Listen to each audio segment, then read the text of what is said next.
Hello বন্ধুরা, এই দেখো আমাদের ঝিঙ্গা গাছ। ঝিঙ্গা গাছে অনেক ঝিঙ্গা হয়েছে। এবার আজকে তুলে নেব ঝিঙ্গা। এই দেখো, এই দেখো ওই যে ঝিঙ্গা, ওই যে বড় হয়ে গেছে, আজকে কেটে নেব।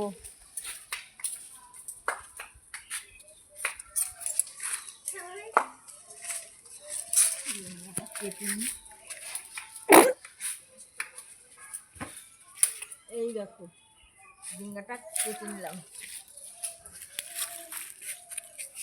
আরো হয়েছে ছোট ছোট। এই দেখো কত বড় বড় ঝিঙ্গা হয়েছে, আরো ছোট ছোট আছে গাছে, ছোটও আছে বড়ও আছে। এই দেখো লাউ গাছ, এই যে কত বড় বড় পাতা হয়েছে ঝিঙ্গা গাছে, লাউ গাছে আরো অনেক লাউয়ের করা হয়েছে, ছোট ছোট বড় হয়েছিল, আমরা কেটে নিয়ে গেছি।